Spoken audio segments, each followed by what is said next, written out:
Terima kasih atas kesempatan yang diberikan. Assalamualaikum warahmatullahi wabarakatuh. Saya Adiaksa Prananda RS, NIM H0511811510, akan menyajikan seminar statistika 2 saya dengan judul penelitian perbandingan kinerja metode genetik algoritma Canyer-Snake-Borg dengan learning factor quantization pada klasifikasi penerima vaksinasi di Perumpanai Kabupaten Luhut Timur, dengan pembimbing utama Bapak Siswanto SSI MSI dan pembimbing pertama Ibu Sri Astuti Tamrin SSI MStat PhD, serta dosen penguji Ibu Dr. Georgina Mariati Nungki MSI dan Ibu Dr. Anda Nasra Sirajeng MSI. Baik, terdapat 4 pokok bahasan yang akan saya paparkan, yaitu pertama, rumusan masalah, kedua, tujuan penelitian, ketiga, hasil dan pembahasan, dan keempat, penutup. Yang pertama, rumusan masalah. Terdapat 2 rumusan masalah pada penelitian ini, yaitu bagaimana klasifikasi penerima vaksinasi COVID-19 di Puskesmas Perumpanai Kabupaten Luhut Timur dengan metode KNN berbasis GA dan LVQ. Yang kedua, bagaimana perbandingan kinerja metode KNN berbasis GA dan LVQ pada klasifikasi penerima vaksinasi COVID-19 di Puskesmas Perumpanai Kabupaten Luhut Timur. Sejalan dengan rumusan masalah tersebut, maka tujuan penelitian ini adalah memperoleh hasil klasifikasi penerima vaksinasi COVID-19 di Puskesmas Perumpanai Kabupaten Luhut Timur menggunakan metode KNN berbasis GA dan LVQ. Dan yang kedua, membandingkan kinerja metode KNN berbasis GA dan LVQ pada klasifikasi penerima vaksinasi COVID-19 di Puskesmas Perumpanai Kabupaten Luhut Timur. Yang ketiga, hasil dan pembahasan. Pertama, terkait deskripsi data. Data yang digunakan merupakan data sekunder hasil screening penerima vaksinasi COVID-19 di Puskesmas Perumpanai Kabupaten Luhut Timur dengan jumlah data 500 yang didapatkan dari bulan Juni sampai Agustus 2021 yang meliputi variabel Y, yaitu status vaksinasi, X1 umur, X2 tekanan darah, X3 riwayat penyakit, X4 hamil dan menyusui, dan X5 suhu tubuh. Kemudian untuk variabel umur, diketahui bahwa mean dari variabel umur yaitu 33,912 tahun, median 34 tahun, min 14 tahun, max 56 tahun, dan standar deviasi yaitu 10,234 tahun.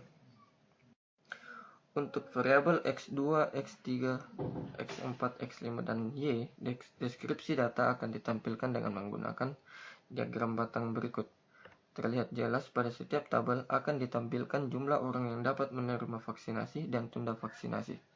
Sebagai contoh, pada variabel Y, yaitu status vaksinasi, terdapat 407 orang untuk melanjutkan proses vaksinasi dan 93 orang tergolong pada tunda vaksinasi. Selanjutnya akan dilakukan normalisasi data pada variabel X1 dikarenakan range-nya yang begitu jauh dibanding dengan variabel lainnya. Normalisasi yang digunakan adalah dengan metode min-max normalization yang terdapat pada persamaan 2.1. Normalisasi dilakukan dengan tujuan agar variabel X1 mempunyai skala biner 0 dan 1 untuk mempermudah proses klasifikasi.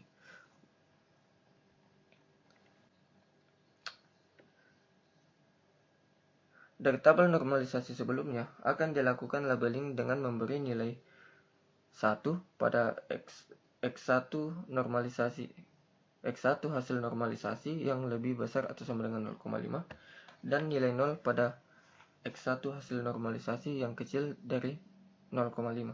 Berikut hasil labeling pada variabel X1. Labeling juga akan dilakukan pada variabel penelitian lainnya. Berdasarkan keterangan pada tabel, maka hasil labeling untuk semua variabel penelitian sebagai berikut.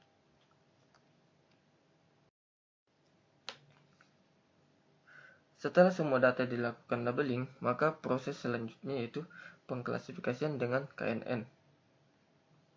Dengan menggunakan pembagian data terlebih dahulu dengan proporsi 80:20, data latih sebanyak 400 dan data uji sebanyak 100 data. Seperti tabel yang ditampilkan.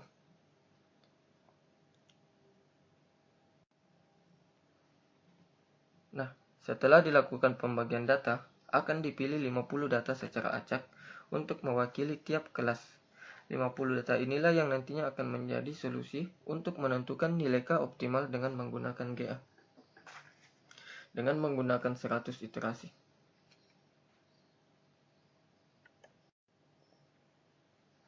Kromosom terbaik adalah kromosom dengan nilai fitness tertinggi.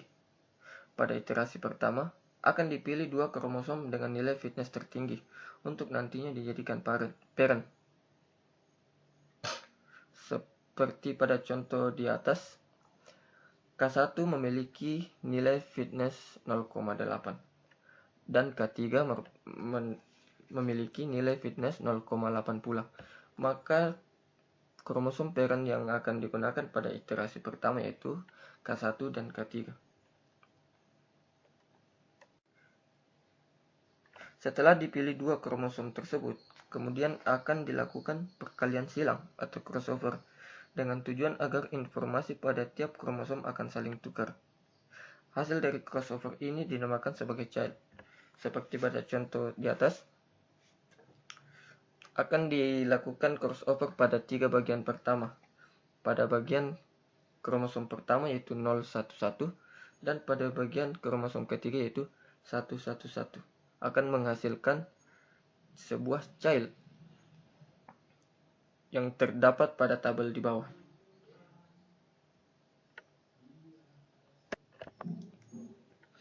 Setelah dilakukan crossover, maka dilakukan mutasi.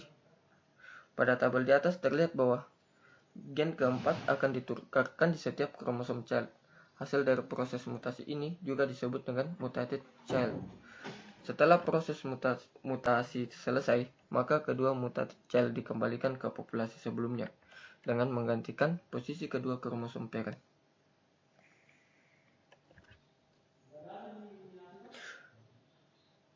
Proses GA akan terus dijalankan sampai pada iterasi ke-10. Kromosom dengan nilai fitness terbaik pada iterasi ke-10 akan menjadi nilai K pada proses klasifikasi KNN. Berikut hasil dari proses GA.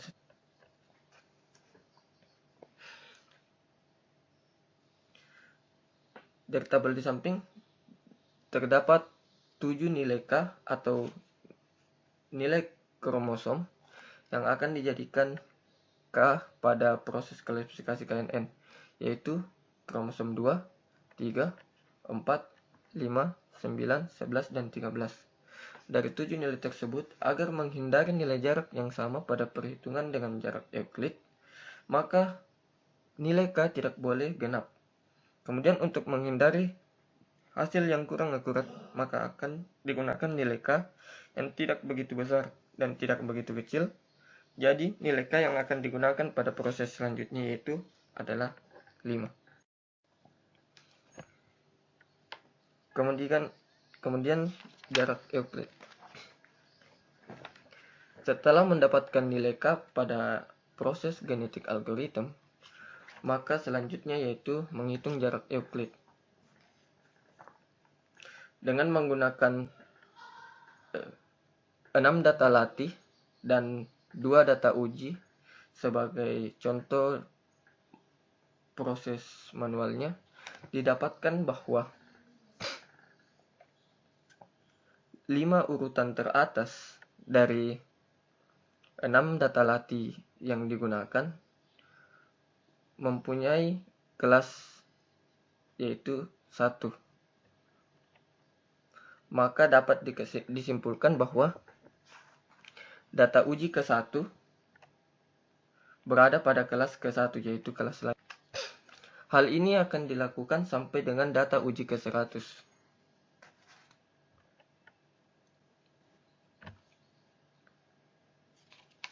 Selanjutnya itu kinerja dari klasifikasi KNN dengan genetik algoritma.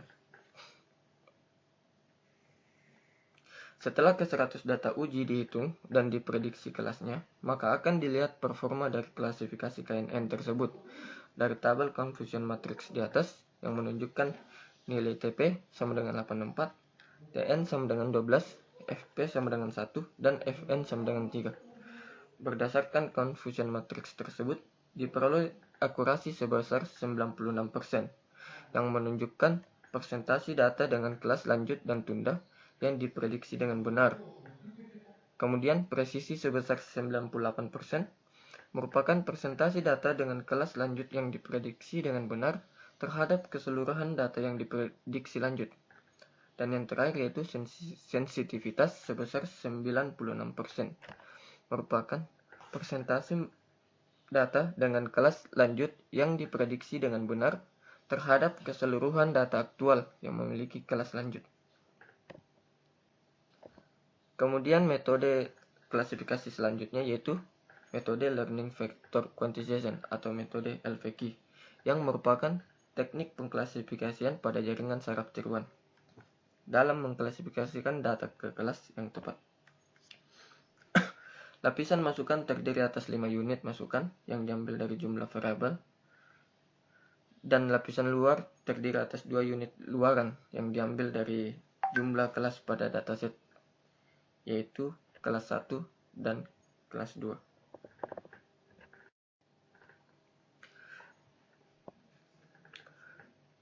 Selanjutnya, perhitungan pada metode LVQ.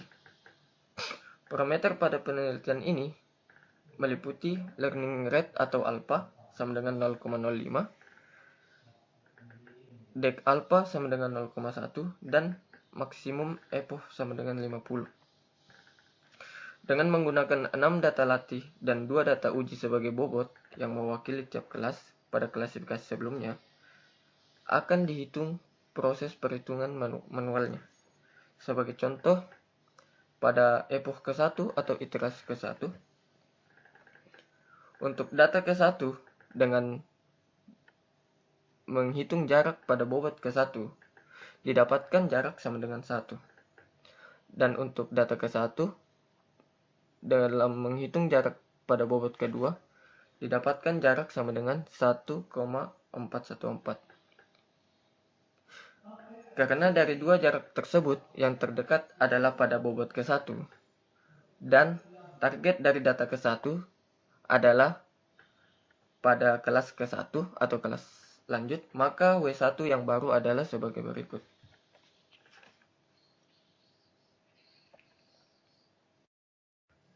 Perhitungan jarak tersebut akan dilakukan sampai dengan data ke 400.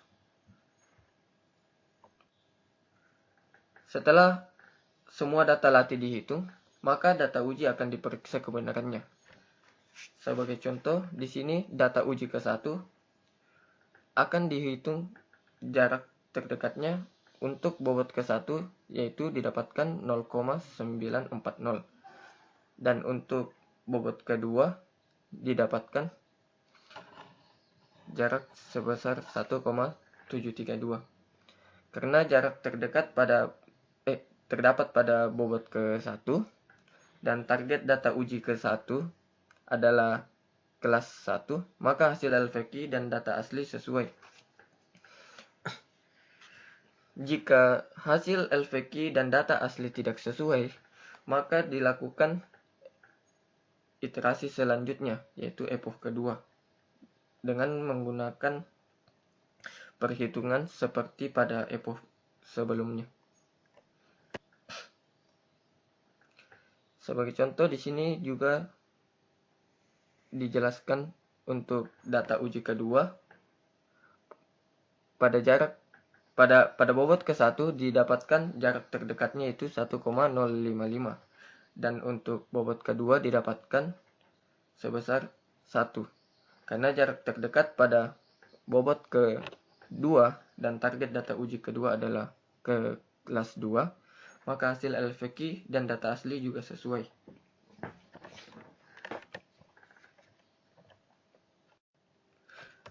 Setelah semua data uji diperiksa kebenarannya, maka dilakukan reduksi learning rate untuk epoch kedua, ketiga, dan seterusnya.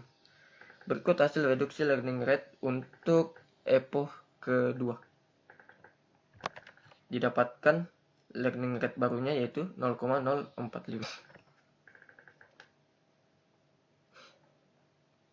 Setelah ke 100 data uji dihitung dan diprediksi kelasnya pada klasifikasi LVQ, maka akan dilihat performa dari klasifikasi LVQ tersebut dari tabel confusion matrix di atas, yang menunjukkan nilai TP sama dengan 78, TN sama dengan 17, FP sama dengan 2, dan FN sama dengan 3. Berdasarkan confusion matrix tersebut diperoleh akurasi sebesar 95%, yang menunjukkan persentase data dengan kelas lanjut dan tunda yang diprediksi dengan benar. Kemudian presisi sebesar 97% merupakan persentase data dengan kelas lanjut yang diprediksi dengan benar terhadap keseluruhan data yang diprediksi lanjut. Dan yang terakhir, sensitivitas sebesar 96% merupakan persentase data dengan kelas lanjut yang diprediksi dengan benar terhadap keseluruhan data aktual yang memiliki kelas lanjut. Kemudian perbandingan dari kinerja klasifikasi KNN dengan genetik algorithm dan LVQ.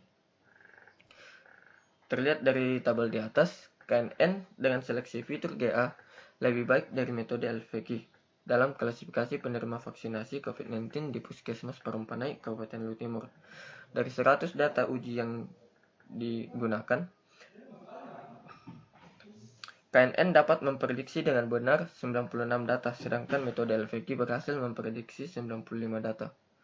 Dengan hasil klasifikasi tersebut, Puskesmas Parumpanai Kabupaten Luwu Timur dapat mempertahankan kinerja para petugas medis dalam mendata penerima vaksinasi dengan benar agar tidak terjadi kesalahan yang tidak diinginkan pada saat pemberian dosis vaksinasi. Untuk nilai akurasi dan presisi, KNN dengan genetik algorithm lebih baik dibandingkan dengan metode LVQ. Sedangkan pada sensitivitas, KNN dengan genetik algorithm dan metode LVQ sama-sama memiliki sensitivitas sebesar 96%. Keempat, kesimpulan. Dari 100 data penerima vaksin COVID-19 di Puskesmas Parumpanai, Kabupaten Luwu Timur, yang dijadikan data uji, KNN dapat memprediksi dengan benar sebanyak 96 data dengan nilai akurasi, presisi, dan sensitivitas masing-masing sebesar 96%, 98%, dan 96%. Sedangkan metode LVQ dapat memprediksi dengan benar sebesar 95 data dengan nilai akurasi, presisi, dan sensitivitas masing-masing sebesar 95%, 97%, dan 96%. KNN dengan seleksi fitur GA lebih baik dari LVQ dalam mengklasifikasikan penerima vaksinasi COVID-19 di Puskesmas Parumpanai Kabupaten Luwu Timur karena memiliki nilai akurasi, presisi, dan sensitivitas yang lebih baik. Saran. Pada penelitian ini, metode algoritma genetika digunakan untuk mendapatkan nilai K optimal pada metode KNN. Sehingga peneliti menyarankan untuk menggunakan metode lainnya seperti expectation maximization dan backward elimination yang berguna untuk mendapatkan nilai K optimal pada metode KNN. Peneliti juga menyarankan untuk melakukan perbandingan dengan metode jaringan saraf tiruan lain seperti backpropagation.